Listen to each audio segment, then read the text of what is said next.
Hello everyone, my name is Aryush Aravind, and the title of my presentation is called Dark Skies for All. So before I start, I've been very inspired over the past 2 to 3 days from presentations from you all, and I've learned a lot about the ecological impacts of light pollution as well as how it impacts astrophotography and people's health. So thanks for those presentations. As well as I want to give a big thanks to Dr. John Hernshaw for letting me participate in this conference as a high schooler. So here are a few things on the agenda for my presentation today. So about me, my name is Aryush Aravind, as I said before. I am a high schooler from Orange County in Southern California. So right here, this is a map of the United States. And as you can see, these more yellow areas are places where more light is being used. These are typically cities or metropolitan areas. And as you can see, they're mostly concentrated on the east coast of the United States, which makes sense because that is where a larger percent of the population resides. However, as you can see, on the west coast, there's also a lot of light being used, specifically in this little region down here in the southwest of the United States. And this is Los Angeles. And you can tell that since it's so yellow, a lot of light is being used in Los Angeles, which is one of the reasons why I'm here presenting today. So beyond light pollution, I'm also interested in pursuing an applied math and sciences, and I want to be an astrophysicist when I go into college. Furthermore, I'm a dark sky advocate member, and finally, I'm the founder and president of a high school environmental related club based on trying to mitigate the effects of light pollution. So now let me talk a bit about the mission of my club. So as you can see, this is the name of my club. It's called Flip. And in a time where social media has become more prominent, one way that many teenagers like me express our creativity is through visual means and social media. So I wanted to create a clever kind of logo for my club. And as you can see here, the name of my club is called Flip, which actually has two meanings because flip could mean flipping on and off a light switch. But when you break down each letter and associate a word with it, it can also represent fighting light pollution. So the slogan for our club is called Reduce the Glow and Save the Globe. And the ultimate mission of our club is to understand the environmental issues of light pollution and advocate for its mitigation through community education and advocacy. So here are a couple of the initiatives that I'll be going through in today's presentation. I'll be focusing on school and community outreach, lighting vendor engagement, city council advocacy, and finally a brand new initiative that I've created called Flip at Home. So let me talk a little bit about the school and community outreach that I'm doing. So one thing that I've done with my school team is that we've gone to science centers across Southern California where we set up advocacy events dedicated to focusing on reducing light pollution. So one such place I went to, if you've heard about it, is the Fleet Science Center in San Diego, where I set up a banner and I had some brochures, some pamphlets, stickers provided by Dark Sky, which I handed to around 80 to 100 people who came and visited our stand that day. Along with that, I ran a demonstration. And in this demonstration, I set up a light pole and I had a light meter. And what I would do is I also had a shield for the light. And I would put the light meter on top of the light. And when the shield was not there, the light meter on the top would give a pretty high lux reading. But when I put the shield on, the lux reading was significantly reduced. And this was to demonstrate the effects of the real world issue of sky glow. So the main purpose of these advocacy community outreach events is to get students of my age and even younger to engage in similar light pollution related activities. So far I've gone to different neighborhoods, schools and colleges within my area. Here's a picture of me doing the similar outreach event at Stanford. And the ultimate goal of this is I want to reach out to 4 other middle schools and high schools within my region and hopefully get them to set up similar awareness and light pollution reduction based programs. So now let me talk a little bit about our lighting vendor engagement. So one of the lighting stores I went to recently is called Lamps Plus, And when I went to the store, I noticed on their shelves that they had light bulbs, and they had a dark sky certified label next to them.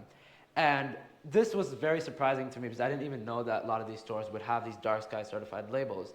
And these dark sky certified label lights typically used warmer color lights as well as more shielded lights.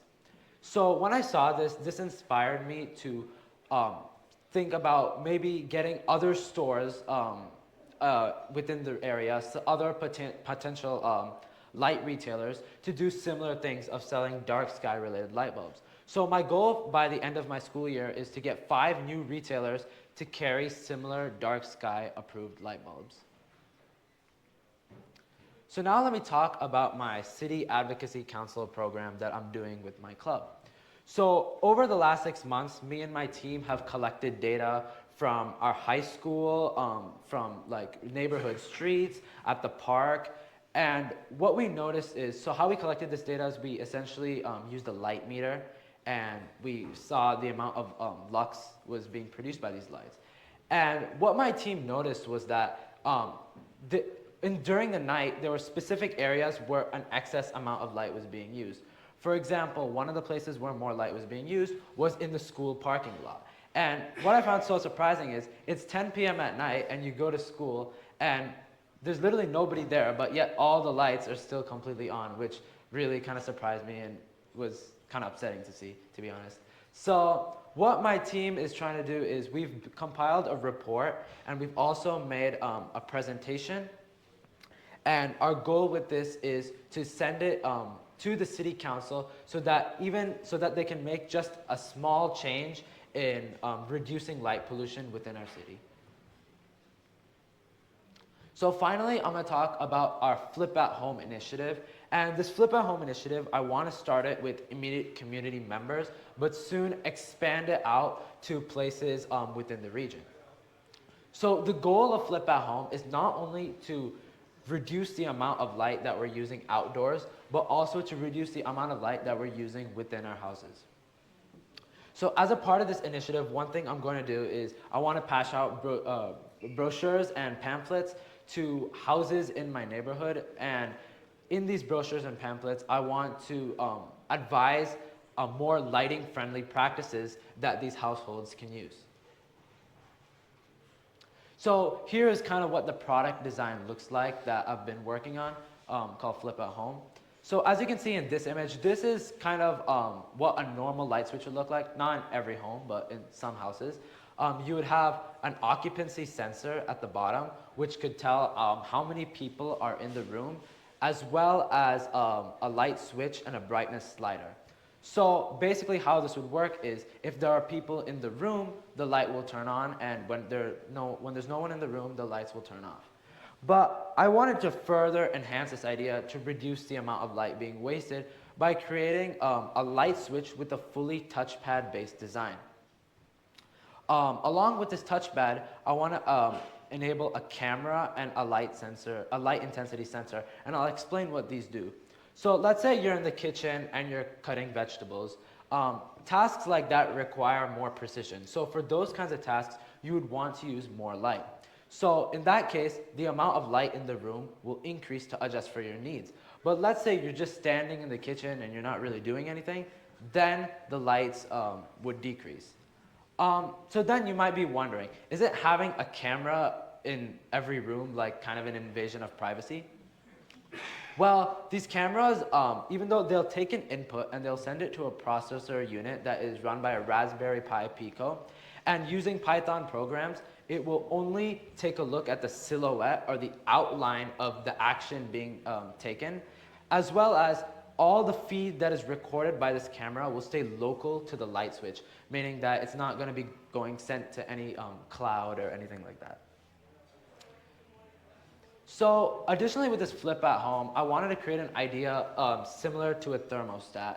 And how this would work is it's basically like a light meter that would, basically you put it in either the first floor or the second floor of your house, and it can regulate the amount of light that is being used in that area. So let's say you're leaving the house one day, but for safety purposes, you want to keep some light on. You can set that light meter to 10 lux, and it'll keep it enabled for all the rooms in the house. And this also just makes it convenient because you don't want to be going to every single room and like turning off the light. You can just go turn that switch and all the room lights will turn off for that floor. So I highly encourage you to follow our Flip at Home X page. And this is where we'll be posting updates about the future of this Flip at Home program. And the main reason why I created this X page is I kind of want to be a leader for students of my age, and I want them to also understand understand the impacts of light pollution. And the best way of doing that is, since a lot of teenagers are using social media this day, if I can reach out to other teenagers through social media, more people will be engaged in light pollution reduction and all that. So I'll give you like a second to scan the QR code if you need to.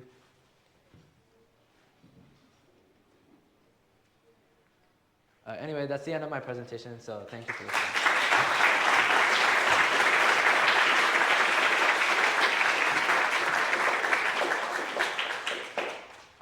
Yeah.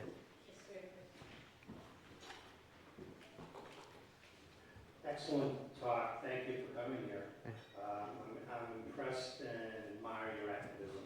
I wish you well. My question is, how can the old people in this room help you reach the young people? Because this whole week is wasted unless we get your generation involved in the fight. Yeah, so it's like, I understand that it's very important for kids of my age to get engaged in this light pollution advocacy. So one way like all of you could probably help out is also try to like maybe on that Flip at Home Twitter page, maybe you can like, if any of you have the X or Twitter, you can like repost the stories that we have and like do stuff like that, and that can help reach out because a lot of kids are on Twitter and X, so it'll help out reach out to a wider audience. More questions? Yeah, great talk. Thanks very much. Very inspiring. Tell me, when you have your outreach events, particularly with school children or young adults, is there much awareness of the light pollution issues in that area of the States or sideways? So yeah, so it's basically more of light. So we go to places where there are larger light pollution problems. So when I go, since a lot of the places within my county use a lot of light, when I go to the schools around my area, they'll probably know about the impacts light pollution is having because they can see that every place like within that Los Angeles area is already using a lot of light. So those are kind of the people we're reaching out to in those like advocacy events. Yeah. Right, I want